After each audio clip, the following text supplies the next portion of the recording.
Welcome in, Monday edition, Oxford Exxon Podcast. Chase Parham, Neal, McCready, Clark Ford Studio here with you this morning.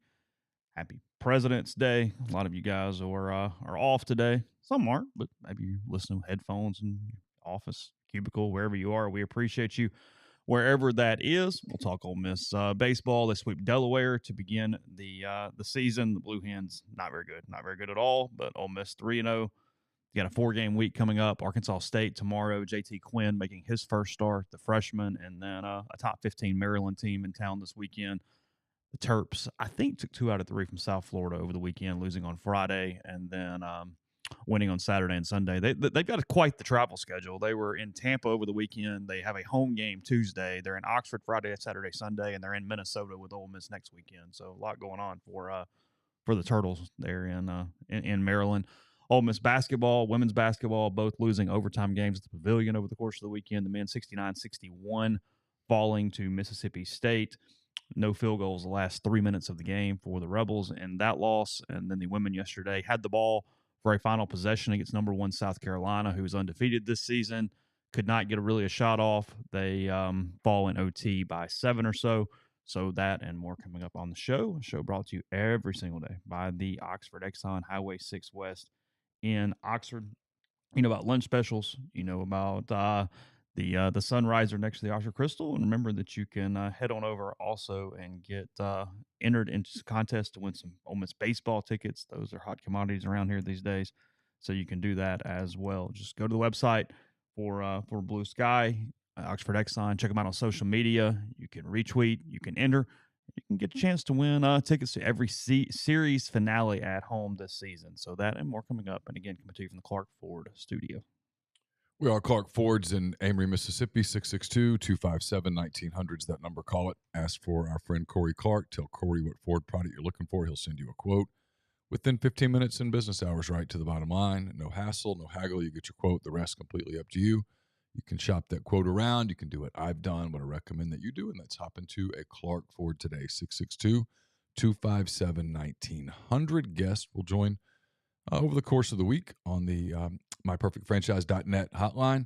If you're a displaced corporate executive, you're wanting to put your career in your own hands, maybe you're an experienced entrepreneur who's just wanting to diversify. Either way, Andy Ludicky can help. He's a longtime Rivals board member, diehard college football fan, franchise veteran. He owns multiple franchises and businesses, uses his expertise to help others find their American dream through a very thorough and free consultation process. So call Andy, put your career and your life in your own hands. It's 100% free, nothing to lose.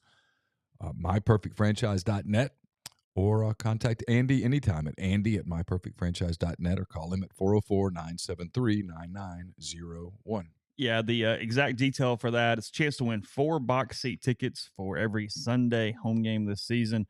Use the hashtag RebelReady, tag Oxford Exxon in that tweet to have a chance to win those. So that's where that is. A lot of stuff, a lot of clock stuff. I see even more coming out from potential football from Ross Dellinger this morning. Neal and I saw that right before we went live. Yep. Let's get clock stuff out of the way, actually. Let's do that. Tell me what Dellinger's saying, and we'll go from there. All right, let me pull that back up. Sure. I lost it there for a second. So, get my glasses, getting old. Age sucks. Are they just readers? Yeah, they're just readers. Okay. I just finally hit it. Most people, I was 52 before I needed them. That's probably on the high side. You're probably all right. So. I was probably in good shape. Like, I ran 12 miles yesterday. I'm doing good for my age. So Ross tweets, and if Ross tweets it, it's basically fact. College football leaders are moving closer to recommending clock rule changes meant to reduce plays in game for safety and game length reasons, sources tell Sports Illustrated. Under one proposal gaining wide support, the clock would run after a first down. The 4 proposals under consideration, prohibiting consecutive timeouts, meaning like icing kicks, no untimed down at the end of the first quarter, third quarter. The clock runs after first downs like it does in the NFL, except for inside 2 minutes and a half. I hate that. I'll tell you why. Yeah, go ahead. Well, and clocks run on incompletions once the ball is spotted. Oh. Which would be significant in college football. Oh, that's huge. I didn't hear that one earlier. I will tell you that I have heard from people that this is all going to pass. Look, they're going to give you a bunch of safety reasons. TV is the actual reason here, no matter what they say. So, okay. Yes, because let's get that real quick. Because people say, why are they doing this? Because TV is footing the bill, and TV is having a very difficult time scheduling because games that are supposed to last 3 hours and 15 minutes are lasting 3 hours and 47 minutes. And people say, well, what's the big damn deal? Well, if you're not the guy locked into your team and your TV and you're trying to plan the day and you're trying to appease the most customers and get the most ratings, the game that goes 30 minutes over, when you get to it, you go, well, you're streaming it. Okay, yeah, but what if it's 21-0 when you get there? No one's ever watching. So they just need the games to follow the NFL model. They need the games to get in and out in a little over 3 hours. That's what they need. It's what they want. And frankly, it's what they're paying for. 3.5 hour windows with a little bit of pregame, a little bit of postgame, move on to the next one. Yes. But when the game 11, 2:30, when the 11 game goes until 2:56, there is no pregame for the 2:30 or the whatever. Yeah. It kicks off. By the time people get to it, it's 7 minutes into the first quarter. Okay, so let's take these one by one. Let's go through them because you have a couple good points in the stream. Let's do it one by one. And now, are these being looked at independently or all as a group? I think it's individually. Okay, but I'm just going to tell you that I bet they all pass. Okay, go ahead. All right. So one, prohibiting consecutive timeouts. I got no issue with that. None at all. No untimed down at the end of the first quarter or the third quarter. I don't care. It's fine. Yep. Clock runs like it does in the NFL after first downs, except for inside the final 2 minutes and a half. I would run it even in the final 2 minutes of the halves. The NFL doesn't stop it in the second and fourth quarter. This is the one I actually don't like because, well, what they're doing, I tell you, I'm okay with it, but I'll tell you why, and we've talked about this. The college quarterback is not the NFL quarterback, so getting his team ready and going at the college level is completely different and not as skilled. Mm-hmm. So they're helping that out is what they're doing. They're creating a less frantic situation in the last 2 minutes of the half in the game. I have no issue with that. Does that make sense? Yeah. Although I wouldn't mind this would force college coaches to coach the quarterback position a little bit more, where the quarterback is more prepared, where he's not having to look over to the sideline constantly for 8,000 signals. I don't know if they can. I don't know if the quarterbacks have the ability. Okay. Yeah, I'm.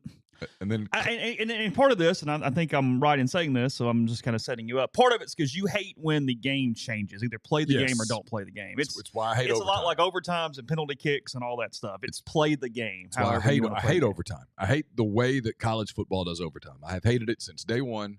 And if anything, I've just grown to hate it more. That's a good point. NFL also has 2 minute warning. There's no 2 minute warning here. It's true. So, okay. You could put one in. Well, you could just go, hey, whatever the NFL clock is, we're doing that. It's professional sports, they keep saying. Again, I got no problem, but go ahead. Clocks, this is the big one. Clocks run on incompletions once the ball is spotted. I hate it. Shoo, you changing the game now. You're all the time? Or just with outside 2 minutes?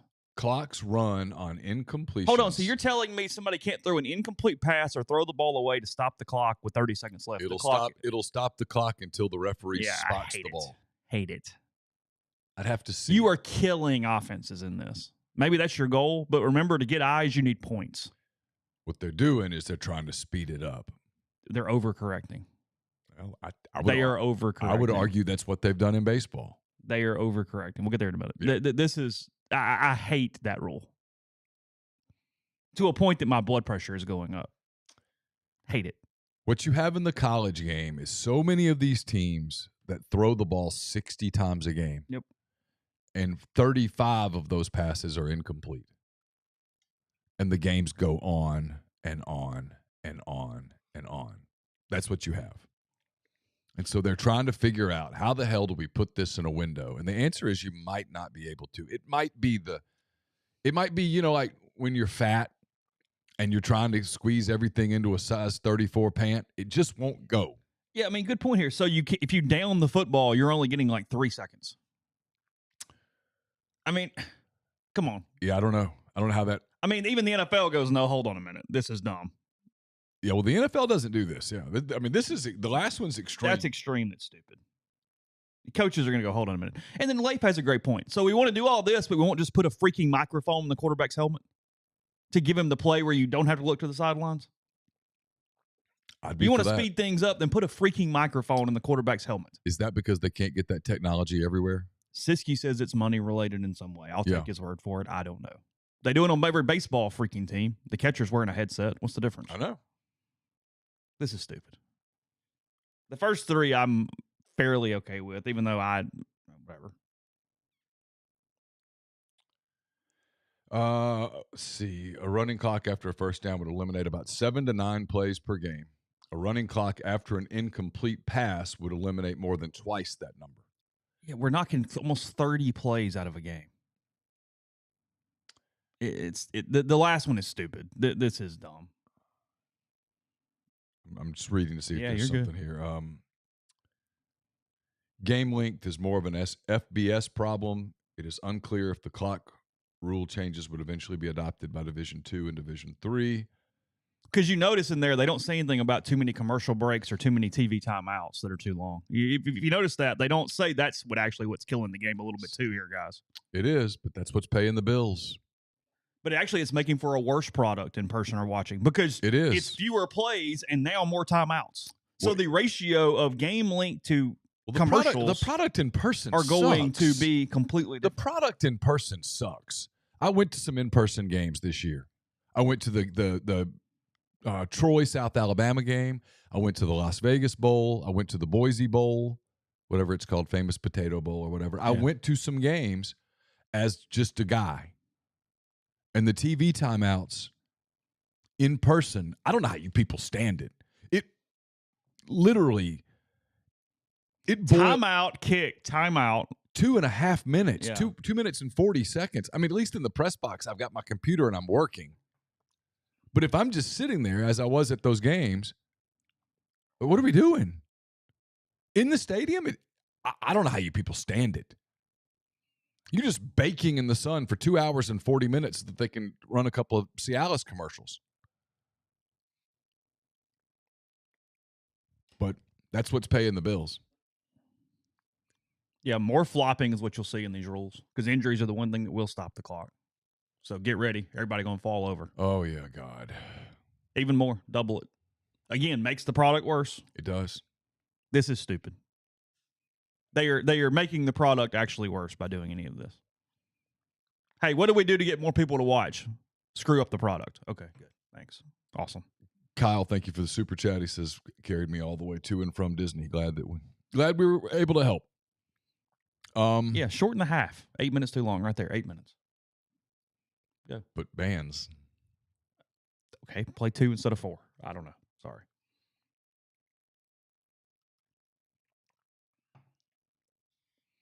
Sammy likes the TV timeouts because of the hot mom and the Dr. Pepper commercials. She is kind of sexy. I'll give her that. Yeah. I don't know. I mean, who's in charge of this? Is there some committee or commission or something? ACC Commissioner Jim Phillips is the chair. We need to listen to him of everything. That's what I want to do is put the guy who's in charge of the ACC in charge of college football. It's supposed to be brought next month in front of the NCAA Football Playing Rules Committee in Indianapolis. Do we know? It doesn't say. The average FBS game last season stretched to 3 hours and 21 minutes, a 3-minute increase from the year before and 5-minute increase from 2018. So the trend is going up longer. That well eclipses the NFL average, which normally hovers around 3 hours, 10 minutes. Game lengths in the NFL are much more consistent than college, which can vary and include some 4-hour affairs. About 1/5 of FBS games this past year went longer than 3.5 hours. NFL games average about 155 plays. The FBS averages about 180 plays. Okay. Professional halftimes span just 12 minutes. College halftimes are 20. 8 minutes right there. The replay system in the NFL relies upon a coach's challenge system, and the college system's horrible. FBS games see about 2.3 replay stoppages per game, a figure that continues to rise and has officials considering a coach's challenge system, something that seems likely in the future.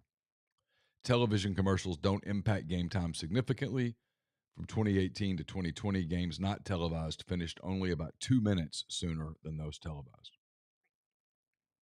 So pretty good work from Ross there. The NCAA Football's Rules Committee, by the way, and now obviously the chair is gone because that was David Shaw and he's no longer coaching. But the rest of them, somebody from the Big Ten Conference, somebody from the Rocky Mountain Conference. Tell me any school in the Rocky Mountain and you're already ahead of me, maybe Northern Colorado.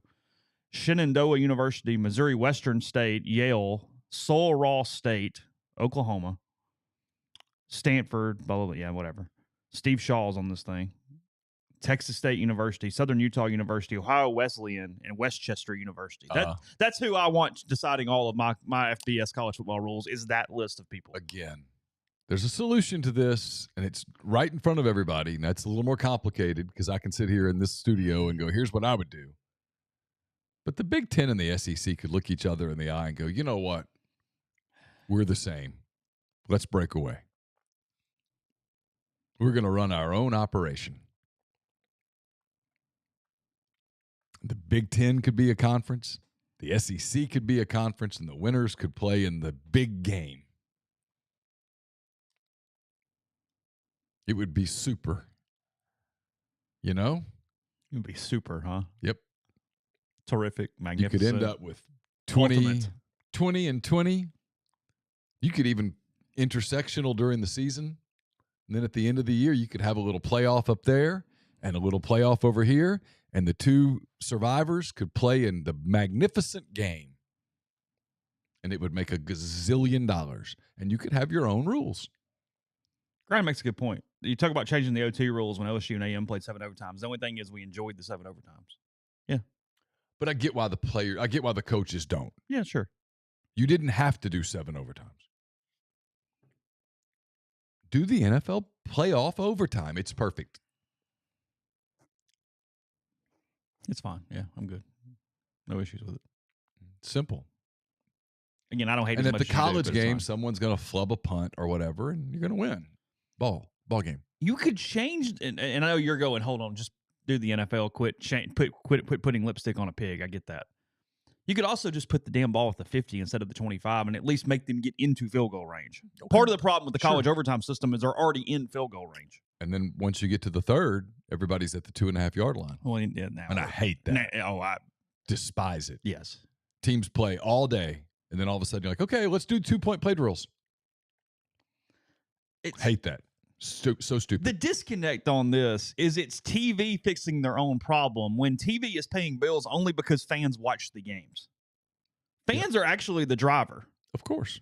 So we're doing a bunch of stuff to annoy fans to make more money off of the fans. Well, their assumption, and so far they've been proven right, is that no matter what they do to it, the fans will continue to watch.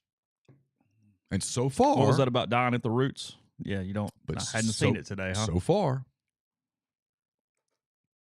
I think I know something, but we'll see. I think the roots are more dead than people think they are. This is an overcorrection to a level that is really dumb. Yeah.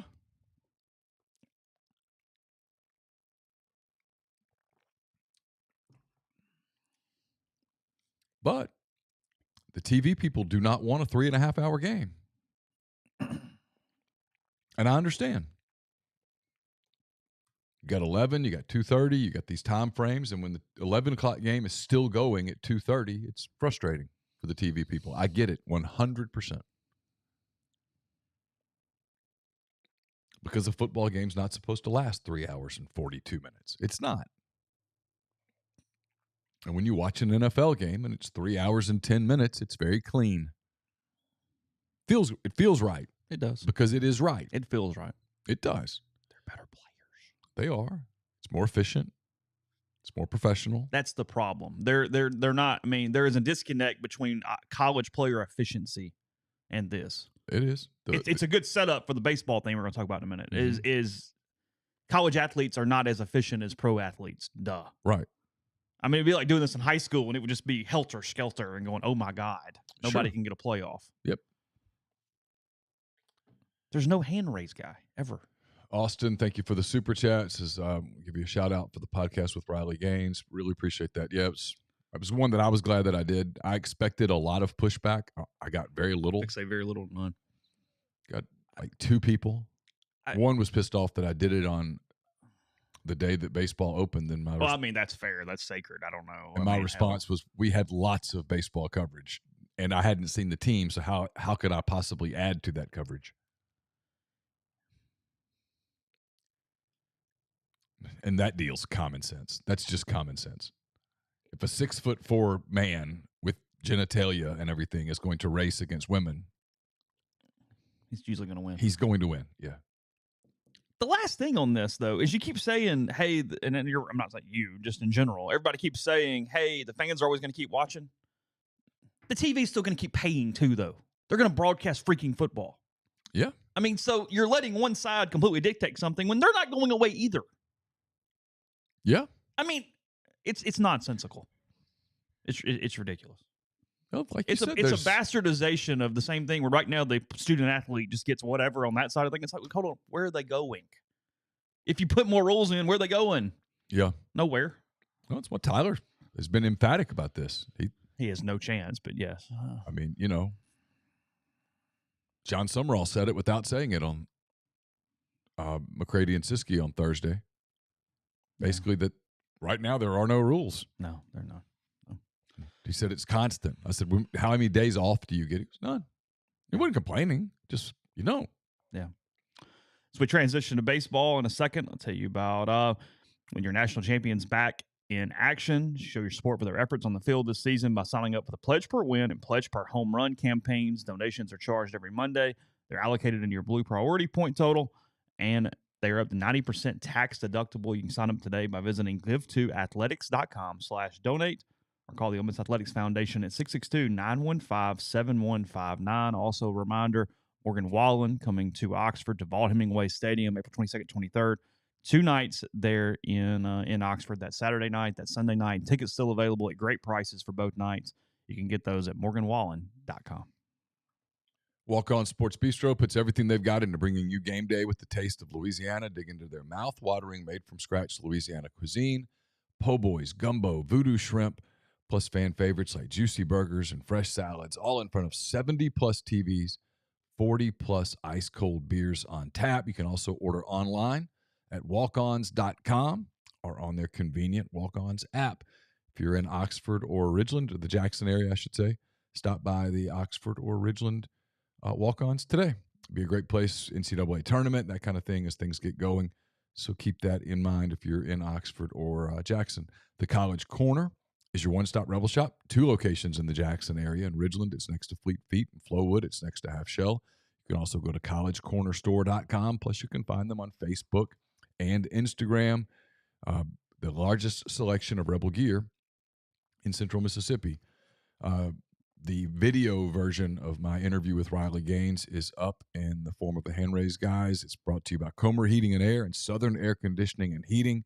Different names, same great products and services. It's starting to warm up a little bit. You want to get that air conditioner checked. If you live in Oxford, Batesville, Tupelo, that area, call the people at Comer, 662-801-1777. If you live in Hernando, Memphis, or the surrounding area, call Southern, 662-429-4429. A-Stock Auctions is a Nashville-based online auction company with the mission to provide customers the power to name their price. All items at A-Stock start at just $1. That's right, every item starts at just $1. Shop now at astock.bid or download their app. Name your price on thousands of items from big-name retailers. A-Stock Auctions has multiple locations around Nashville that offer local pickups, so don't miss out. If you want it, bid it, win it. Podcast is brought to you by Prime Shrimp, primeshrimp.com. 7 different flavors available for you, including their most recent offering, the New Orleans barbecue shrimp option. It's the maybe the best one yet. It's my favorite. The signature is outstanding. It goes with everything: rice, veggies, pasta, or just for a meal or a snack for you. They come to your door, ship straight to your door. If you're within 10 minutes, freezer to plate with primeshrimp.com. Let them take care of dinner tonight. They also have the 2-pound bags of individually frozen shrimp, like what's at the grocery store, except a higher quality shrimp from the New Orleans-based company. So use code RG. That's a new code the last couple of weeks. Code RG. You buy 5 packs or more, 25% off, again, with primeshrimp.com. I was going to tell you, it's President's Day. You know why it falls on the day that it does, and it's not actually on a president's birthday. Is it between Washington and Lincoln's birthdays? No, so until 1971, it was on George Washington's birthday, which is February 22nd. Okay. But they moved it when Congress passed the Uniform Monday Holiday Act, which allows people to have more 3-day weekends. Oh. So that is why they did that. Good move. I'm all good with that. I mean, you'd much rather have Monday than like Wednesday off. Of course. I mean, who the hell is that? Like, Right. Okay, I can't do anything with that. So would you rather have Friday off or Monday off? Monday. My short answer was Monday, but now I'm thinking about it a little more. I think it's Monday because, and this is one of those mental things that you would do, is you would be frustrated on Thursday because you could have Friday, but as soon as like Friday at 2 gets to you, the mental gymnastics that would work out of going, hey, I've still got that other day ahead. Yeah. Instead of like Friday at 2 o'clock, if you had it off, you're going, well, hell, I could have gotten through today. Now I got to work on Monday. You always want the later one. You always want it on the back half. I guess so. I mean, you disagree?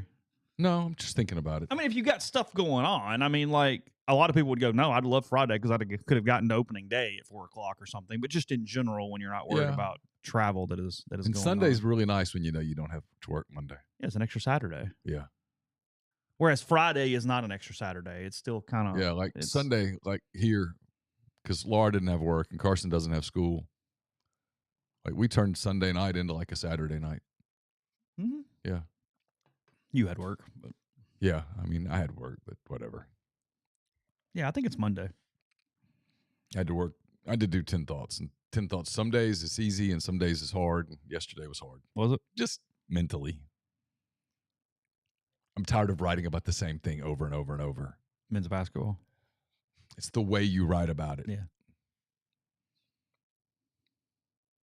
People keep trying to make storylines. There aren't any.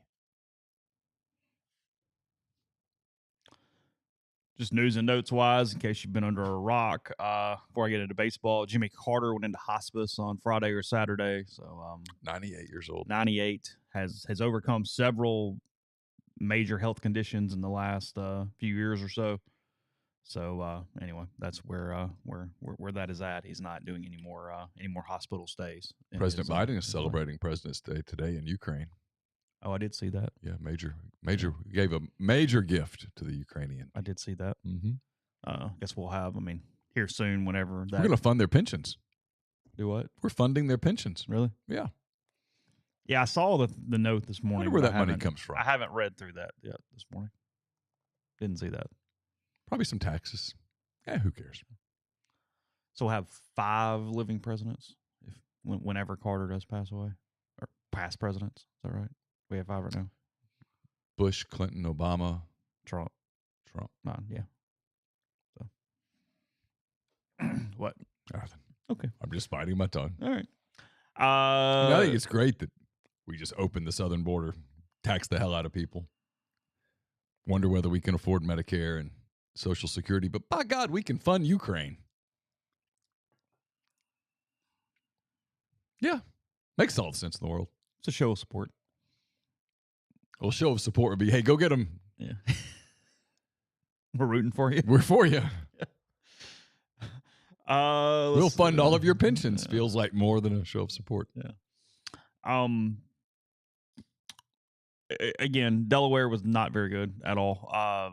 It was maybe the worst college outfield I've ever seen, and I've seen a lot of bad baseball over the years. Yeah. They were horrid in the outfield. But Ole Miss did what they're supposed to do. They outscored them 35-6 over the course of the 3 games. They win 2 of them in run rule fashion. And I was really upset. I thought we were going to get 3-run rules, but Ole Miss offensively went a little bit into the tank in the middle innings on Friday and frustrated me. But they went 11-2 in that one, 10-0, and then whatever yesterday was, 14-4 in the I watched some of Friday. I'm not going to lie and tell y'all that I'll watch Saturday and Sunday. I didn't. I had other stuff going on. But what you said is right. They took care of business. You don't know much about them based on that weekend. They'll play better teams, a lot better teams. But they did what you're supposed to do. I mean, good teams play bad teams and just beat the hell out of them and get on with it. And that's what they did. But I don't know that you could, at the end of a weekend like that, come away going, okay, well, here's where they are. Yeah, you're not going, hey, book Omaha today. Or not book Omaha. Yeah. Right. Here's what you saw. You saw that starting pitching wise, there are at least some possibilities. For sure. You've got Hunter Elliott, you know what you're going to get out of him. Grayson Saulnier is incredibly talented, but he's a week behind from the standpoint of he was shut down last Saturday. Because of that, his pitch count was not there and needed a little more build up. His velocity really fell off around 60, 65 pitches on Saturday. He was also geeked. I mean, he's going to overthrow a little early. You're going to be juiced. He'll settle in. And then yesterday, a lot of potential out of Xavier Rivas, the kid from D2 Indianapolis. Talk about geeked. I asked him after the game, said, hey, is that the most people you've ever thrown in front of? And he said, that's the most people I've ever thrown in front of combined. He was, that's what's a normal whatever. And he goes, I don't know, 20 parents. So he was kind of overwhelmed him a little bit. He'll settle in. It'll be all right. They're going to hit offensively. They are really good. Yep. They are. They're incredibly good 1 through 9 offensively. They've got some freshmen that are going to fight for time. The Furness kid looked like his dad over the course of the weekend. Utermark hit a home run in his first at bat as well on, I guess, Saturday, whatever day that was that he did that. They've got pieces. If you want to say, hey, where is this thing? It's a very obvious thing. It is bullpen. A couple people asked me last night, where do you think they are after 3 games? And as Neal said, you can't make any sweeping observations. But if I just had to put a guess on something, I think they are 1 arm short of being really, really, really good. Again, don't get me wrong, they're good, but they've got to have an arm emerge. When you lose Riley Maddox, when you lose Josh Mallets in that bullpen, they just feel like they need something. It's why the starters are so important, because Jack Doherty has got to be in the bullpen. If you move him to the rotation, you've got a severe bullpen issue. Right. So you got to find starters outside of Doherty. You're going to have Nichols. He didn't pitch over the weekend. He's going to be fine. And then Mike stressed to me multiple times, do not oversell this. It's still way early. But I thought there was no chance. And there's at least the possibility that Riley Maddox pitches toward the end of the season, that he's well ahead of schedule, and that maybe. So, I mean, it's one of those things where you just throw it away, forget about it. And on May 1st, if you end up with another elite bullpen arm, then you end up with another elite bullpen arm. But it was telling that they redshirted and cut some other kids and active rostered him at the beginning of the season. He's on the 35, so just in case, he's there. Make of it what you will. I know some of you go, so April 15th, maybe just chill. It's all good. Just wait and see. Yeah. Simple as that. Wait and see. Fans don't like wait and see. No, tell me what's going to happen. I don't know. That way, if it doesn't happen, they can yell at you. Got through the weekend without much issue at all. I watched a little bit of other teams around the conference. I watched 2 Tennessee games simply to root against the Volunteers over the weekend. They lose 3-1 to Arizona on Friday, and they lose to Grand Canyon 4-3, I think, on Saturday. It gets understated because they have so much pitching back, how much offense they lost. And they're without 2 of their best players. The kid from BYU was NCAA ineligible for the weekend. Like, they were kind of thrown together a little bit. They're going to be fine. Oh, they're damn good on the mound. They're going to be really Dollander good. And Burns, and it's a mess 1-2, but LSU's going to be very good. They didn't play anybody, but they're going to be very good. But even in week 1, Tommy White got banged up a little bit. I mean, they are 1 arm injury from a problem. Sure. I know most teams are, but I'm just saying there's this kind of national perspective, like, oh God, this LSU team is the best team ever and they're unbeatable. And it's like, no, they're 1 injury. And they've lost a starting pitcher already. Yeah. Grant Taylor's out for the year. You saw that over the weekend. Arkansas's lost a starting pitcher. You saw that over the weekend. They were a pitcher in the rotation short. Yeah. there's just a lot that it's February. It's February 20th. You can't make. Last year, Ole Miss still had not gotten to number 1 before they ended up dead last in the SEC. Like, there's plenty of stuff. Yeah. I thought the bigger story from the baseball weekend wasn't who played who and who won and who lost, because none of that matters, really. It just doesn't. Tennessee is not going to be negatively impacted by losing to Grand Canyon at the end of the day. If Tennessee Grand Canyon's pretty good. Yeah, if Tennessee steamrolls through the SEC, the loss to Arizona is not going to impact them. If Arkansas gets hot, the loss to TCU is not going to impact them. It's not hurting them even in the slightest. So those State's games, loss to VMI is funny, but that's all it is. Well, no, it's a sign they have a problem. But we can go there or not go there, and it might be. I turned that. No, look, I know we're talking clock. I'm gonna let you get there in a second, but I turned this thing on Saturday. I got home. And I was, because I'm a sicko, I was flipping around for college baseball, and all I could find was State VMI. And I was like, oh, God, do I care? Because I didn't realize VMI had come back. And then I flip it on, and VMI's like, I guess, down 12-10 at that point after being down 10-1 or whatever it was. And I can't take my eyes off of it. I'm staring at this because VMI scored 13 runs on 5 hits. VMI stole 11 bases on 11 attempts. By the way, State's catcher last year allowed 13 stolen bases the entire season. 11 to VMI over the course of that one day. State couldn't pitch. They couldn't play defense. They've got a pretty good bullpen, and by God, they are going to need it because they have no starting pitching. And that is not a good sign for this league as this thing moves forward. Now, they can hit, West. And maybe they find some dudes, but right now, their starting pitching is mediocre at best, and that is not a good recipe. Not in the West. Not when you got to play the teams at the bottom of the West, Alabama, Auburn, maybe Arkansas, all of those teams can. Bama's pretty good. They can do things. Bama's pretty good. It's just Butch is going to find a pitcher. There's just no bad teams. No, and if you're rating those teams today, and again, February 20th. February 20th, State is the worst team in the West. And you can pile up losses that way. I mean, it's just that was.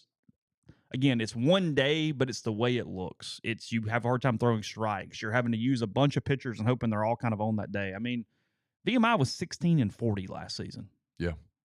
It's not – that wasn't like somebody just kind of got you today. I mean, I know Ole Miss has lost to UNA and all that stuff, but there's a difference on a midweek Tuesday and on a Saturday opening weekend where you got a starter who just can't get strikes. Of course. So we'll see. I mean, look, Lamonis is a really good baseball coach. Anybody talking about he's on a hot seat, shut up. Oh. He's a hell of a baseball coach. He's a hell of a baseball coach. 20 job offers within 5 minutes. He can fix it. I'm not giving up on State, but today on February 20th, they're in a weird mess there.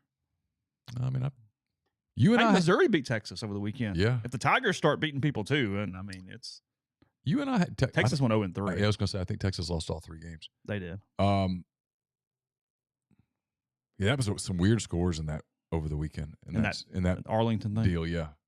Well, you just saw where a team got hot in a game and scored a bunch of runs, and the other team was like, "F it." Did TCU go 3-0? I don't know. Okay. I don't know what TCU. I don't know who. I don't know. I know they beat. I don't know. Yeah, whatever. They were 2-0, but I don't know what they did yesterday. Yeah. Go ahead. But I thought the story all weekend was the clock. So Ole Miss played a game with 13 runs in 2 hours and 43 minutes on Saturday. Or Friday, sorry. That was the only game that went a full 9 innings, is why that's my only complete point of reference. Right. Yesterday was a little slower, but there was some games are just slower. Some things happen. The clock, for the most part, is a really, really good rule. It is a welcome change compared to where it was before. It's a positive. The couple things that you saw TCU, for the by the way, lost to Missouri 9-8. Oh, so Missouri went 2-1 in that bad boy. Look at the Tigers. Really? Yeah. So Kentucky is the worst team in the East potentially.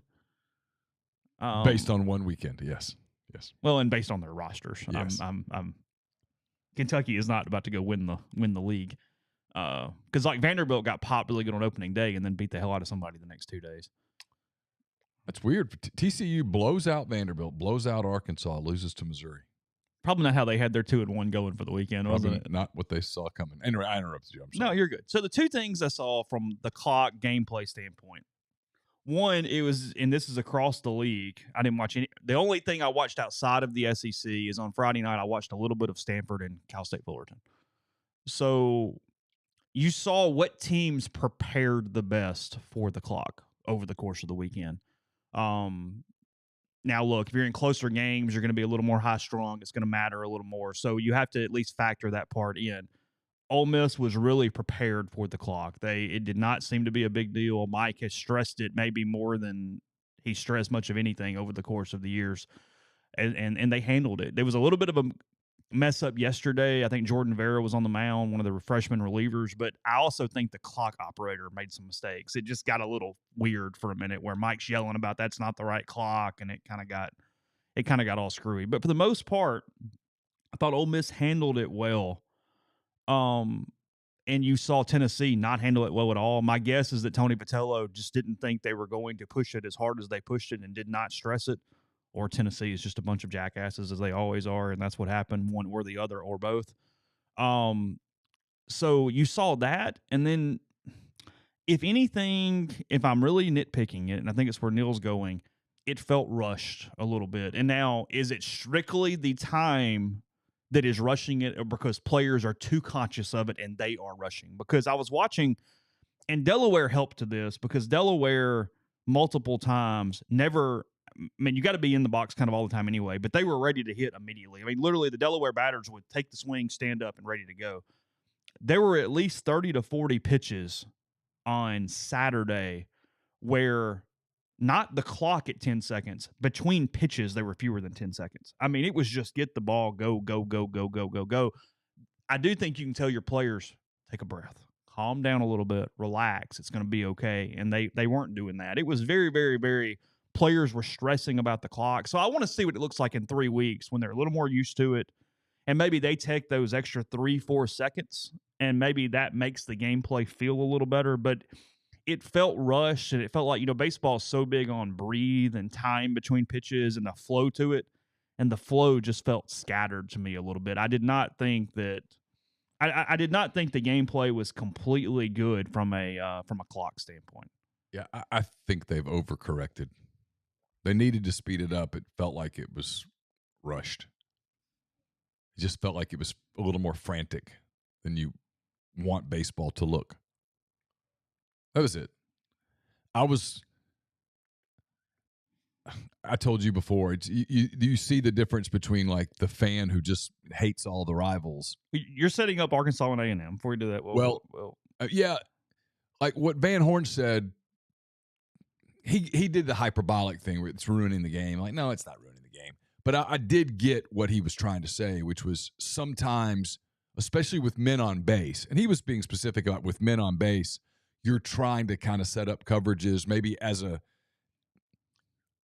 hitter's approach at 1-2 is different than a hitter's approach at 3-1. And so sometimes you're trying to maneuver some things, and he's like, there's just no time to do it. Well, but I'll set it up. I've got a counter to that. I'll tell you in 1 second. First, we do that team about G&M Pharmacy, 662-236-2222.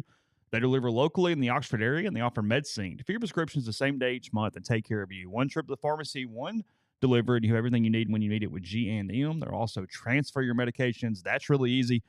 They do one call, and they take care of the rest. So whether it be Tyson Drugs in Holly Springs or G&M in Oxford, that's 662-236-2222. Brought to you by Solutions RX. It's a probiotic multivitamin supplement company created by Ole Miss Pharmacy alum Chris Cornelison. It's pharmaceutical grade, manufactured right here inside the U.S., inside Mississippi, as a matter of fact. If you take diabetes, high blood pressure medication, or cholesterol medications, they typically cause side effects like muscle pain, brain fog, energy loss due to a depletion of minerals and vitamins in the body. But Chris formulated a product called Prescription Support. Puts those vitamins back into your body, helps with those side effects, keeping you more compliant in taking your medications, which helps you stay healthier over the long term. It's available in local independent pharmacies across the continental U.S., including all across Mississippi, or on their website, solutionsrx.com. Promo code OEP at checkout to get 10% off your first order. It's prime sock season, and our friends over at Dead Soxy have introduced their BOGO winter sale. Right now, when you put 2 sock bundles When you buy 2 sock bundles, you get the second bundle 50% off, or you get a free pair of socks with any single pair that you purchase. To get the deal, just put any 2 bundles or any 2 pairs of socks in your cart and apply the code Rebel Grove. If you've got bundles in there, it'll take 50% off the least expensive bundle. If you've got 2 pairs of socks in your cart, it will make the least expensive pair free. So head over to deadsoxy.com, stock up on your incredible winter sale, and as always, stay soxy. Game Changer patches sponsor my 10 weekend thoughts, which are up at rebelgrove.com. The patches are the only 2-patch system available in the market to stop hangovers before they start. The warm-up patch used before or while you drink, the overtime patch used after you've been drinking to recover while you sleep. The all-natural ingredients will keep you in the game, ready for the next play. Go to GameChangerPatch.com, promo code RebelGrove20 at checkout for 20% off your purchase. And we're brought to you by ACS, Automation and Control Systems, LLC. It's owned by Clay McNutt in Baldwin, Mississippi. It's a complete electrical control system solution provider and a Rockwell Automation recognized system integrator. They've got a full-time dedicated emergency service and troubleshooting staff, a UL 508A panel shop, and much, much more. To learn more, go to acsllcms.com or call 662-601-4381. Podcast also brought to you by Johnson Hill Creamery, johnsonhillcreamery.com, 662-419-9201. You can email them at cheese@johnsonhillcreamery.com, and you can make most of your shopping done right there online. Go to the website, peruse around, desserts, many different options. They make all their cheeses locally and in-house, or just stop on in. They have a great house mustard that you put on much of anything. So many different options there with Johnson Hill Creamery. That's johnsonhillcreamery.com. Again, it's on White Oak Lane, just off Molly Bar in Oxford. That's 662-419-9201. Well, here's the deal. Here's what's happening a little bit. And, yeah, I get it. There's no doubt, because it's the one thing Mike was talking about. He thought that it would happen the most when you had a runner on second, catchers trying to communicate signals and move people around. Yep. You step off once and you can't do it again, and suddenly there you go, ball strike, and it is what it is. But what I noticed from the weekend, and this was every team, pitchers were forgetting they can step off and reset the clock. So you can get 40 seconds once whenever you want it. Just step off. It's fine. Yeah, per hitter. Right. Set your defense and move on about your day. Everybody seemed to forget that part of the rule over the course of the weekend. It's week 1, whatever. And then also just flick a ball over to first. You can pick as many times as you want. Unlike Major League Baseball, which we can tie in a minute, you get kind of unlimited things. It's just going to take a minute. I understood the coach's frustrations, or at least I understood Van Horn. Schlossnagle gets hyperbolic all the time. It gets on my nerves.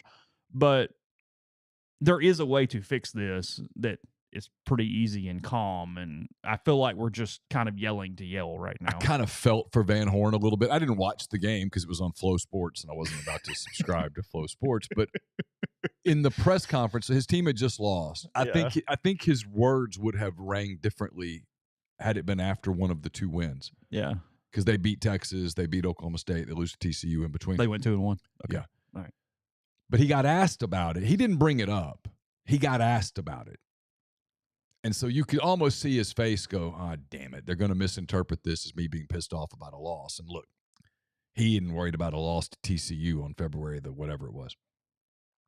But then he gave his answer that he didn't like it, specifically that part of it. And I was like, yeah, I get that. And I knew immediately when I saw it, I'm like, I know what the message board responses are going to be, which is, you got your ass kicked, blah, blah, blah. And that's like, nah, it ain't it. Baseball coaches, any more than Mike's going to be pissed off if they lose one of the Maryland games. It's like, whatever. But they're looking at it going, I've got to address this. And to Mike's credit, like you said, I think his team was more prepared for it than maybe some of the others who thought. His thought was, look, just in case they are frantic like they say, let's be ready. And then if they loosen up, great. Then forget it. But let's go here. And I think the expectation of some of the other older coaches, veteran coaches, was, they're not going to do this. They've talked about this stuff before, and they never do it. And my anticipation is that as the season goes on, it gets less and less enforced. I could be wrong, but that's what I expect. Well, because at some point, muscle memory kicks in, so you hope that the game gets sped up without the consequence. Right. That everybody's aware enough to... Now, the problem with that is the clock's on the wall. So the other coach is looking at it going, hold on. Right. 0. Right.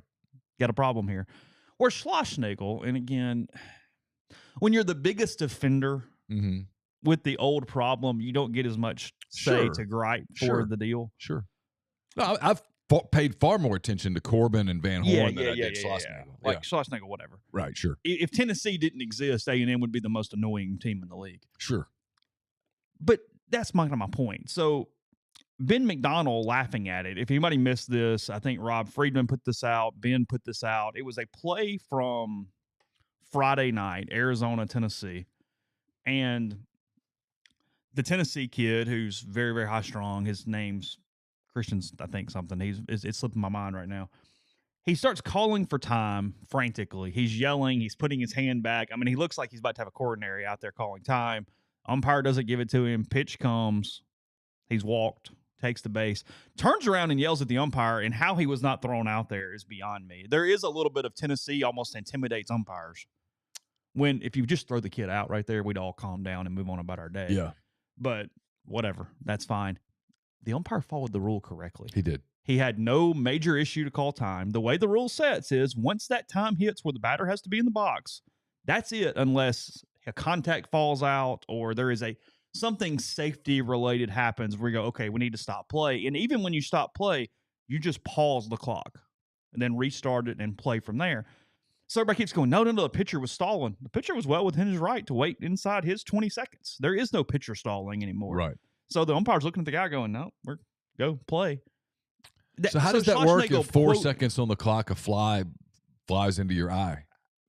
As a contact where when the wind blows, a contact can get weird. Well, because then that gets weird to the pitcher, because even if you get the time called, the pitcher has 4 seconds. I know.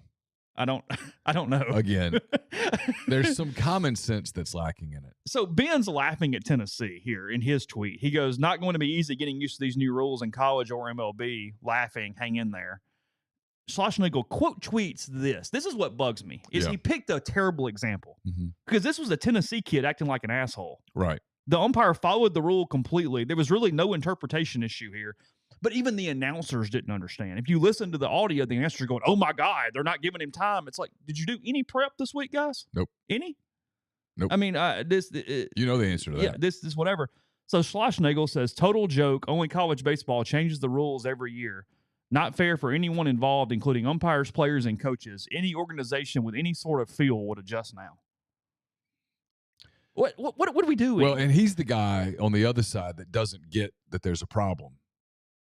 In his world, there's no problem. If the game lasts 4 hours and 6 minutes, it just lasts 4 hours and 6 minutes. He's not understanding that the TV people, again, full circle, the TV people are saying, y'all want us to put more of these games on television, and we can't. They last too long. Mm-hmm. That's their answer. Figure out a way to make them 3 hours. We can't. They don't register in the ratings because people don't watch that. It drags. And I would challenge you, most of our people are Ole Miss fans, and now that maybe they fixed it where this challenge wouldn't work, but last year it would have. Go 2 weeks and watch college baseball. Watch a lot of it, but don't watch Ole Miss. Make yourself not watch Ole Miss because you're cheering for your team then. Watch the other games. Watch games outside of the SEC and tell me that it's a great riveting product. They had to speed it up. I think they've overdone it a little bit, but look, they got the games in under 3 hours. Games happen quickly. If you were just kind of following along on some games, you noticed that, oh, man, they're in the 5th inning. They're in the 7th inning. Yeah. They achieved their goal. And that was the goal. The goal is to make it more watchable for the guy at home. And to do that, you've got to put it in a window. And the window has to have a firm walls to it, holding it in place, if you will. Last year, there were a bunch of games, and A&M was a major violator of. All 3 Ole Miss A&M games last year went over 4 hours. They did it all the time. And it was them. It was them, yeah. It's too long. In the College World Series, they were slow. That's why I paid more attention to Vanderbilt and Arkansas talking about it, because both of them kind of pace of play was pretty normal. Yeah. No, because you're telling me, like Van Horn's argument, Mike's argument about the catcher and all the stuff. Okay, that's legitimate. Let's talk about it. Let's figure out why that gameplay. Because that's all he was saying. Not just, oh, well, let me step out whenever I want. Okay, shut up, Jim. Like there's a runner on second, and I'm trying to communicate something to the catcher so that he can communicate it out to the end. He's like, we just don't have time. He wasn't saying this sucks, we should change it. He goes, I got to figure it out. He goes, frankly, I think it's kind of ruining the game. And then he did come back and go, but we're going to figure it out. We're going to work on it. You could tell he was like, couldn't you have asked this last night? But that's not what happened. I think the wristbands are all number coded and they just give out whatever and then they all can look at the same time. I'll get a little clarification on that. I don't know exactly. There's several different systems. I don't know exactly which one they're using. Right. But yes, I mean, college baseball it's why college football was so stupid here that you could speed this up with headsets and things. College baseball's gotten pretty adaptive on figuring out the fastest way to get all the calls to everybody at the same time. You're not hand signaling into the catcher who's then because you don't have time for that crap anymore. You got to get the call to the pitcher as fast as possible now, too. I mean, frankly, you need to get it to all 9 players at once. Where if you have a bunt coverage, it's just, hey, wristband 4, 5, 6, 7, 8, or whatever it is, and go from there. So, and that's what people will figure out. I anticipate it's going to get enforced a little more lax over the course of the season, but that it's going to speed things up. And at the end of the day, they probably will have figured it out to a degree. Yeah, State, like I said, that game was stupid. There were 27 runs, 15 walks, so many stolen bases, and still with all that, the game was like 327. Yeah. That game would have been 415 last year. Yeah, and that's the game that the TV people look at and go, see? I can't do that. Can't do that. Give me 2 softball games instead. Yeah. I'm going to play 2 softball games. We can get those done in 4 hours. Yeah. Softball game's going 205, 210, and it's going to move real quick. Go get in and out. Done. You're going to hit the ball, going to play defense. We're going to throw them out, and we're going to move on with our day. Hard to broadcast a game where you just got thrown into it. It's not, you're a national guy or a regional guy, and a game goes 4 hours and 7 minutes, and it's dragging and dragging and dragging. It's hard to make that entertaining, especially if it ends up being, 12-4, where it's just dragging. And that was a lot of that last year. With an A&M was a major offender. I think I watched an A&M LSU game. It felt like it was never going to end. I mean, I remember leaving and coming back to the house, and they'd only played an inning. Really? Yeah. Yeah. I guess LSU swept Western Michigan, I would assume. Yes. I did not see They did that. The kid that transferred from Air Force. Paul Skeens. He got some stuff now. He does. He's good. He's going in the first round. If his first pitch was 98, 99, something like that. Yeah, he was consistently 97, and stuff was moving, and he's good. He's legit. I'm just curious what he does week after week. He's incredibly talented. He'll figure it out, but he's played one game of consequence in his college career and lost it. Yeah. So you're just curious what that looks like over the course of 14 weeks. Yeah, I was more interested in him for like a professional potential. Yeah. Like the Major League Baseball people were stared at him, probably drooling. Yeah. Yeah. Mentioned it in the opener. Ole Miss women falling to South Carolina 64-57 yesterday at the Pavilion. I'm pretty sure it was an all-time women's basketball record crowd for Ole Miss. 65-63 was the attendance for that. So they did that. They had the ball. Like I said, they had the ball with 24 seconds left in a tied game against number 1 South Carolina. For anybody not familiar with South Carolina, they're basically the new UConn. They've won 2 national titles in a row.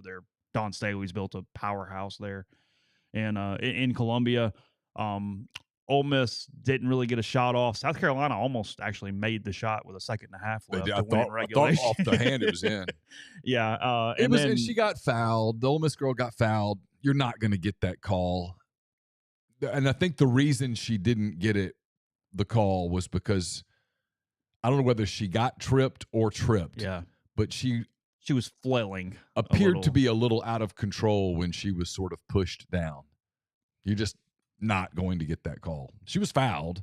Yeah. But you're not going to get that call. Yo was actually more frustrated with, and I don't remember it, these possession before she thought there was a foul that they didn't call and convert right there, which would give them the chance to take in the lead with like 30 seconds to go or something. I think I agree with that.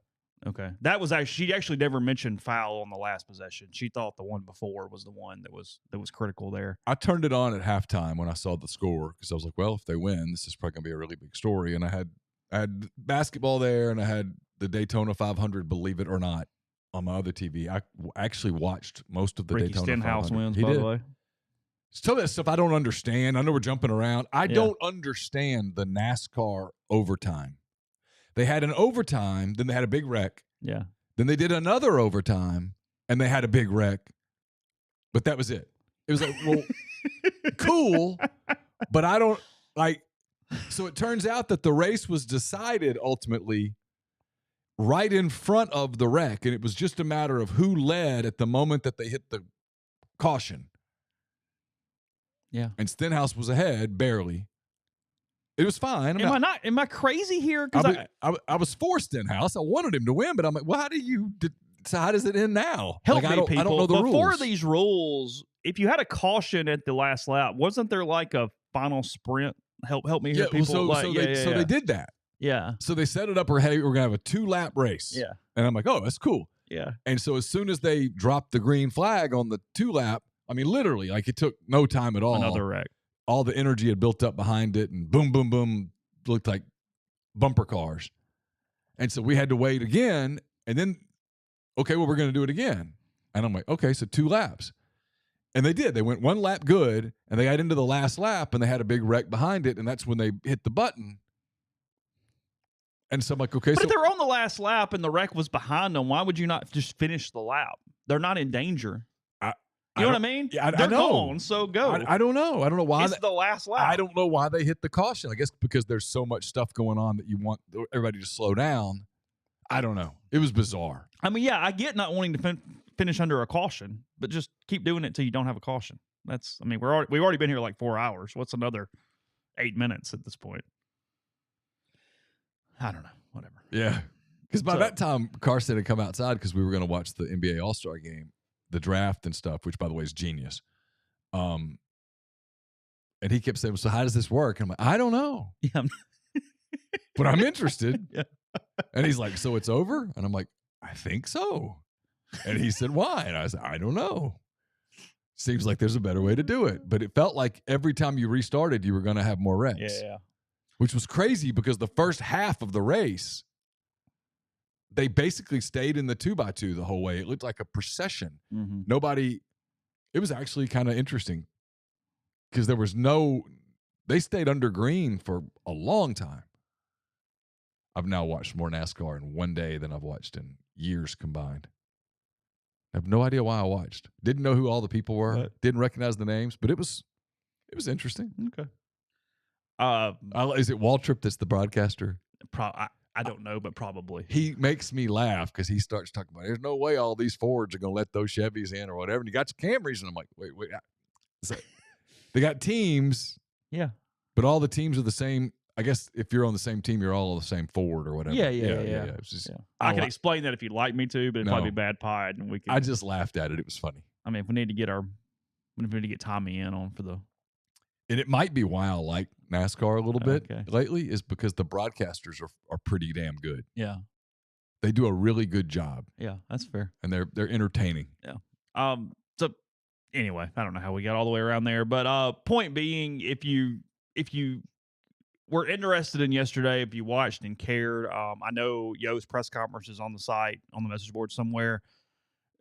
She was emotional. Kind of felt for her there from the standpoint of she really looks up to Don Staley, getting that environment, trying to win one of these when everybody shows. They've been so close on getting the big crowd in and having kind of that celebration of a program that is resurrected in some ways, and they just hadn't been able to pull off that win in those big games.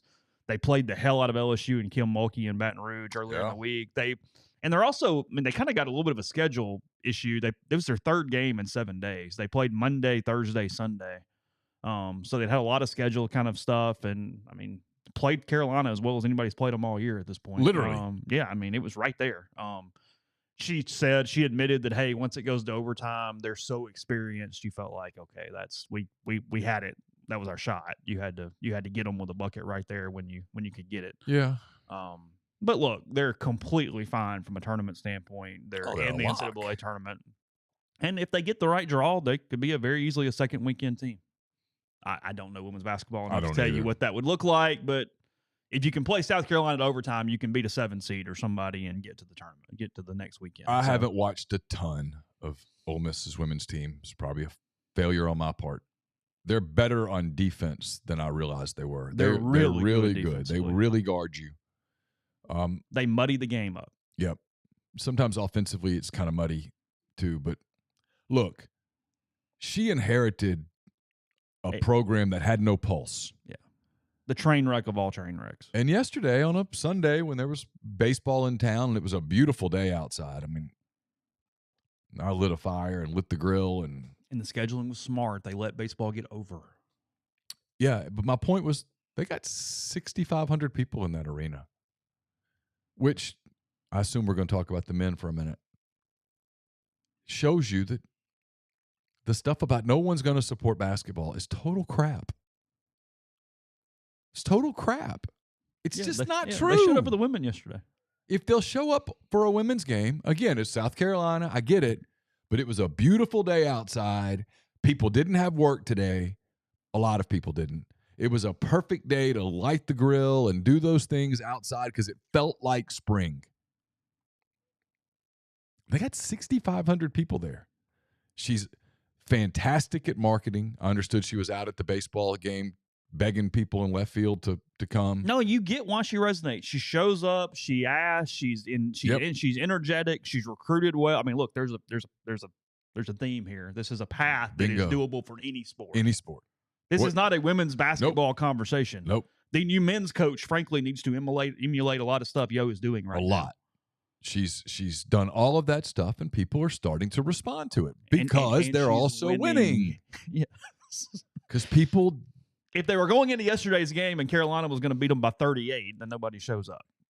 So I get why she's emotional. I get why she's upset. And I understand that she would love to win one of these. But taking that team to overtime, there are no moral victories, but boy, that's as close as you can get to one. I mean, that was right there. Well, because now, no matter who you play, your team's not in to go, hey, hell, we did that with Carolina. There's no Aaliyah Boston over here for that, whoever that team is. For her sake, winning a tournament game would probably resonate, getting into a second round and maybe even a Sweet 16 where you're like, because they ran into a matchup nightmare last year against South Dakota and just got Hoosiered to death, basically. And it was their first time in it.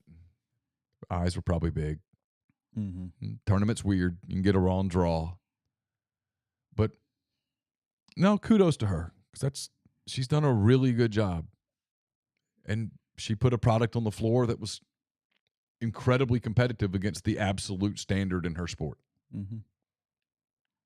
I mean, more than competitive. They were balling. I mean, Carolina has already beaten the hell out of UConn and LSU this season. Yeah.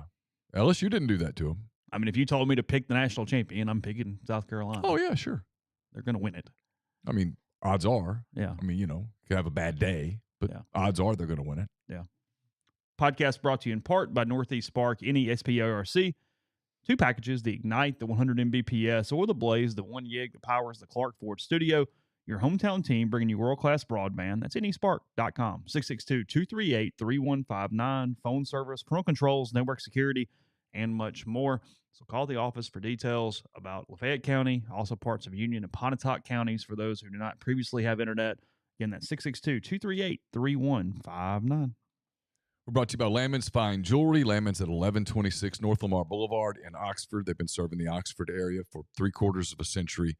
Whatever your jewelry needs are, they've got you covered. They're the gold standard in fine jewelry. It's lammonsfinejewelry.com or call them at 662-234-2777. We're brought to you by Pinnacle. They're based in Jackson, Mississippi. Clients in more than 20 states, advisors in multiple states. They provide detailed, specialized investment management, financial planning, retirement planning for individuals and businesses, and much, much more. It's mypinwealth.com, MYPINN wealth.com. Brought to you by John Edwards, Regency Travel Incorporated in Memphis. If you're thinking about spring break, summer vacation, it's getting to be that time. Get in touch with John. Give him some parameters. Give him a budget. He's going to give you options that you might not find on your own. You don't have to live in or near Memphis to take advantage of his services. It's 901-494-3387 or send him an email at jedwards@regencytravel.net. Another weekend of baseball and basketball in town. If you're coming in, stop by Opa. Make it a part of your weekend right there on the square. It's the newest Greek restaurant. Perfect place for you to spend some time. Enjoy their fabulous menu, fabulous craft libations as well. Again, that's at Opa on the square in Oxford. I'll have a mailbag to you at some point on Wednesday. That's brought to you by Whitney McNutt of Tommy Morgan Incorporated Realtors, serving you for all of your real estate needs in Oxford and Tupelo. Whitney sells condos, land, commercial, and residential family homes. You can reach her at 662-567-2573 or 662-842-3844. And we're brought to you by Service Specialist Staffing and Recruiting Agency. They've been connecting great job opportunities to candidates since 1967. If you're on the job hunt, they can help you. If your company is looking to hire quality, hard-to-find talent, they can help you as well. It's always free for the candidate, and it's your payment of service is solely contingent on if your company decides to hire a candidate that they send. So you've got nothing to lose. Give Will, Sydney, or Kelsey a call at 662-832-5138 or check out their new and improved website, servicespecialistltd.com. Don't just accept what you see, but imagine something new. Step forward, chase after a better version of yourself. Every day, Corinth Dental is helping people reinvent themselves one smile at a time. Dr. Bubba McQueen and Dr. Jenny Beth Hendrick are devoted to restoring and enhancing the natural beauty of your smile using conservative state-of-the-art procedures, including Invisalign. These clear aligners are the virtually invisible way to improve your smile. So call Corinth Dental today for a no-cost digital scan of your teeth. Let them show you the way to a straighter, healthier smile. 12 months, no interest, no down payment. Financing is available at corinthdental.com. And don't forget about Southern Traditions Farm. It's a 68-acre, 32-stall upscale equestrian training and boarding facility in Canton, Mississippi. 2 sand rings, a grass ring, miles of wooded trails. So much offered at Southern Traditions Farm. Horseback riding lessons. You can compete in championships and everything in between. Get in touch with them on Facebook or Instagram at Southern Traditions Farm. Did you see where, well, first before I do that, how do you think this Saban barbecue sauce sells in Alabama? I see Dasher put it out on Twitter. They've got Nick's Sweet Home Saban sauce now People for sale. pour it on everything. Even after Georgia wins back-to-back titles? Yeah, they'll still bathe in it. Think so? Yeah. Looks almost kind of really severe tomato based. It looks a little too thick for my taste. Roll Tide. Is it? People pour it in their bathtubs. I think it's like some conspiracy. It's probably exactly what's like at Dreamland or somewhere. They just put it in a different bottle and they get some proceeds back to one of the stores or something. If so, it's smart. Yeah, find a way to market that bad boy through. Mama, this is what Coach Saban puts on his barbecue. That's all you had to do. One commercial. That's it. When I enjoy barbecue. When Terry and I have the ribs. Mama, if Coach Saban puts, we got to go get some of that, Mama. It's a lot of money to Nick's Kids Foundation. See where the John Schneider, the manager of the Blue Jays, helped save somebody's life over the weekend, potentially? I saw that. He was eating lunch with his wife, Jessie, at Clear Sky Draft House in Dunedin, there where their spring training site is for the Blue Jays. A woman at a couple tables over was choking on a piece of shrimp and said he casually, kind of calmly just got up, walked over, asked if he could be of assistance, and then Heimlicked her until it said it took two hugs or whatever for it to pop on out. How about that? I thought the most interesting part was like, yeah, I mean, she said thank you and went back to eating her lunch. I guess that's what you do. I mean, hey, all right. Well, that was that. Crisis averted. Might cut the next piece of shrimp up a little smaller, but I would think. Otherwise, all good there. My favorite part of the story was his wife's like, yeah, he was so calm. It was like he was managing a wild card game, and I went, even their expectations are only on wild card games, huh? Like that's where we're going here. It wasn't playoff game or ALCS or World Series. That was like he was in a wild card game. You got to think when the Blue Jays come to town to play the Rays later this year, the woman that choked, she ought to probably go to the game and cheer for the Jays. Cheer for the Jays a little bit. Get a cap. Maybe buy a cap or something. Yeah. The Jays any good? Yeah, they'll be good. They just played a really tough division. That division's a beast. Yeah, and getting beastier. I mean, because the Orioles are not shitty anymore. I really wish we could take the Orioles and like move them to the Central or something, just to put a little bit of. Oh, I don't know. Just give the Orioles another year or two. They got stuff coming. They're going to be fun. You're all in on Rushman right now. You know what? I'm kind of in on the Orioles. I think that's going to be my American League team this year. I've kind of done it too because I've got some college players I know, and it's sort of. And I like Rushman a lot. That's my guy. Somebody said the Saban sauce is available at all Alabama Jacks locations. Bet it is. Mama, there's Coach Saban's sauce. It's going to be good. So the other game on campus over the weekend, men 69-61, Mississippi State. Just offensive futility in this game. 6 of 40 from 3 for the two teams combined, and that's even with a couple going in late. It was worse than that at one point. I mean, because one of them was DJ Jeffries basically throwing the ball off the top of the backboard, and somehow it went in. And with kind of the dagger when the game was still. That was the dagger. It was it. And I mean, that kind of showed where everything is at right now. Was that it looked like he was playing horse, and somehow it went in, and that was that because that ball should never have gone in the hoop. I was watching it as it went in, and I said, I don't know how that happened. Well, because he even kind of like left his hang. I'm like, oh, stop! No. You don't get to do that. You don't get to brag on that one. No, you just laugh at that one. Look, we don't need to get into minutia. It doesn't matter. They can't score. They can't shoot. They were 20 of 62 from the field. 32%. I think 1 for 8 in overtime. They didn't score the last 258. No field goals the last 256, missing their last 6. State had 19 turnovers.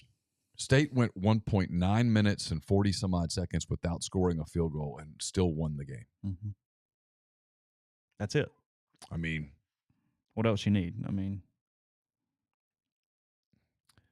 Some of the young reporters on the beat, God, about to have an old man moment, are trying too hard. Bless their hearts. Credit to them. They're trying harder than I'm trying. I think I've just seen it for a while now, and I kind of know where we are, and I kind of know what's coming in 16 days, 17 days, and we're just sort of counting the days until then. There's a bigger story. What do you do post this? I keep getting asked by people, is there any chance they keep Kermit? And my answer is, if there is, I'm not getting that vibe at all. Because if you were going to try to salvage this and run it back, the PR campaign would have to start above him, and it would need to have started by now. You would need somebody above him saying it's not that bad. Just a lot of bad luck. This guy's coming in. This is still have a ton of confidence, and I don't get that from anyone. And you talk to more people over there than I do. I don't think you're getting that either. No, I'm aware of one person with some influence who supports him, and that is. Yeah. And I was told that person will likely not try to get in the way. I mean. Yeah. You know. The numbers are what the numbers are. They're 2-12 in the league a year after going 4-15 in the league, including a tournament loss. Do the math. It's hard to sell that. What was the attendance? What did it look like?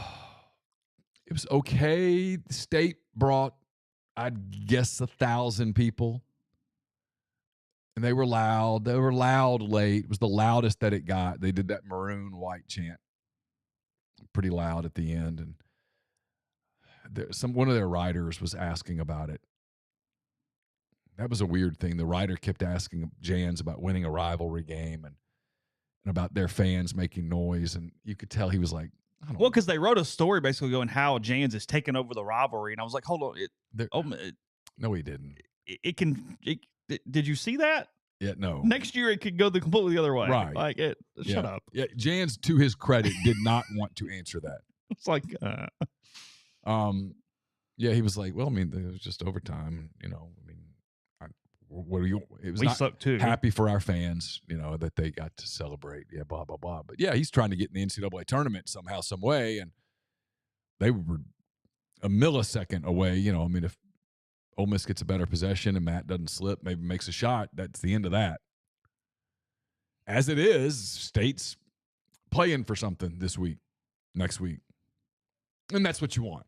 Yeah, that's what you want. And what you're trying to get is, hey, let's have meaningful basketball at the end of February. Yeah.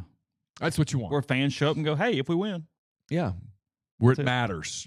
Where it's We'll obviously hit a lot more college basketball tomorrow, but just quickly from the Saturday around the league, Alabama just beat the absolute hell out of Georgia, 108-59. There, Bama played pissed off.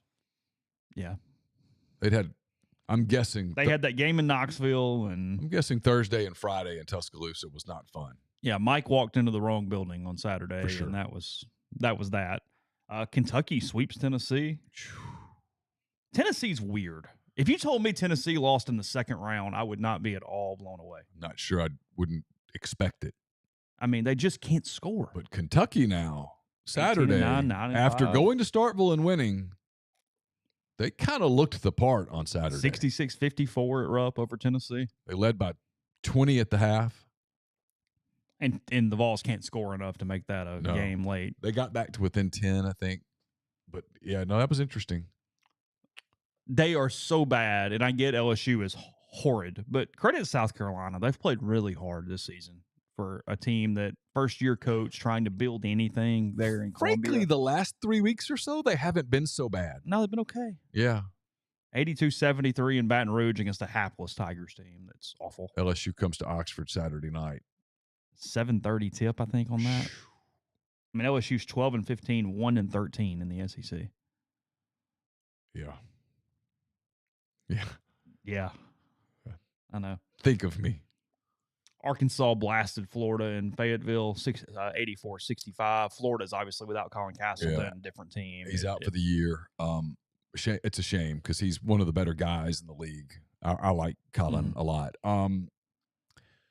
And then for Arkansas, what was interesting was you can tell Musselman's like, okay, I'm out of time. I'm going to give this a go, and if it works, it works. If it doesn't, it doesn't. He put Smith in the starting lineup, put Ricky Council the fourth in that 6-man role that he thrived in at Wichita, and for at least one night, it worked. They got 26 from Graham, and Graham was really, really good. They took advantage of the backup center, which is what you're supposed to do. But the Smith thing, and there were moments when Smith looked like a lottery pick. Yeah. And so if he can put more of those moments together, they have a chance. Well, their net's 19. Yeah. I mean, as long as they don't just completely lose out, they're going to get in the tournament. Yeah. And they'll be a wild card tournament team. They could lose the first round. They could make the Sweet 16. Missouri's slipping a good bit, but they played it pretty well. They just ran into a buzzsaw in A&M in Columbia on Saturday. A&M 69-60 in Como over the Tigers. A&M now 12-2 in the SEC. Yeah, if you told me a team other than Bama made the Sweet 16, it's A&M. Yeah. I don't even think about it. Kobe Brown went for 24. Missouri played pretty well. It just A&M and Tennessee played this week. Sign me up. And then credit in the world to Jerry Stackhouse. Vanderbilt winning on a last-second shot against Auburn in Nashville. I guess Richard had the call because I think I heard him on the broadcast on Saturday. Vanderbilt now 8-6. They've got like 4 quad ones. Their net's still like 85 because they were so freaking bad early. But you don't want to mess with them right now. No, that's not who you'd want to run into. Since Robbins got healthy, they've got a chance because the committee could look at them in different ways. They've got a chance. Now they have no margin for error, and they got to keep winning. But if they do, and the committee goes, hey, this team with Robbins is a tournament team. Crazier stuff now. If they go 3-1 the rest of the way, they'd be 11-7 in the SEC. Yep. And all 3 of those are winnable. They're at LSU. Win. Florida at home. Win. They go to Rupp. And then they play Mississippi State at home. Got to win one of those 2 and probably need to win. You got to beat State. You can't lose that home game to State. They have to beat State. I'm wondering whether they have to beat Kentucky. And go 4-0. Well, if they do that, that's 9 in a row to end the year. And so that's where you wonder if someone on the committee, when they're looking for those last teams or a team to send to Dayton, goes, you know what? Since they got their center back, they've been one of the better teams in the country. Talk about winning close games. 74-71, 66-65, 66-65. I mean, it's just, but they're getting them. They're the team with the W next to it when it's over. So the SEC tournament will be fun on Thursday because you've got a bunch of teams: Vanderbilt, Mississippi State, Missouri, maybe A&M, maybe not. A&M will play on Friday. maybe Arkansas, that feel like, hey, we really need to win today. That could, I mean, I think Auburn's safely in, but like Auburn's going to feel like, hey, we need to make sure we don't lose today. We don't want to leave anything for chance. The tournament could be pretty good a day earlier than it's normally pretty good. Mm-hmm. So Thursday and Friday have a chance to be really entertaining days.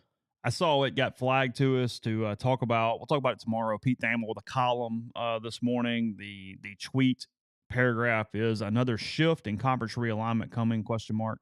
The sport's uneven economics indicate change is inevitable. ESPN column on how the Pac-12's looming TV deal is an inflection point, both for the league's survival and a fragile landscape. So I'll read it. We'll talk about that tomorrow. Been talking about ACC for years now, it feels like. So it's inevitable. I know there's the grant of rights, but there's a way to block it, a way to break it, I should say. And I just think it's inevitable. Again, you got people inside these rooms that are like, okay, well, Iowa's making how much? And Ole Miss is making how much? And we're making what? Mm-hmm. And then someone goes, we're going to do this for 10 more years? That's not acceptable. That word's going to get thrown out in meetings where someone at North Carolina, at Virginia goes, this is unacceptable. Well, what do we do about it? Well, we're going to have to get enough of us agree to break this league up. Some of us go to the Big Ten, some of us go to the SEC, but let's do it. Inevitable. Yeah, everybody all figure it out. So, all right, more tomorrow. We'll talk more college basketball. Something will happen between now and then. Remember, Ole Miss, Arkansas State tomorrow. JT Quinn again on the mound for the Rebels against the Red Wolves here in Oxford before Maryland in town over the weekend. Ole Miss basketball is who and when, where? At Auburn, 8 o'clock Wednesday. Okay. LSU in Oxford Saturday night at 7:30. Plenty of tickets available. Okay, so there's that. Back with you tomorrow. Have a good day. Enjoy your President's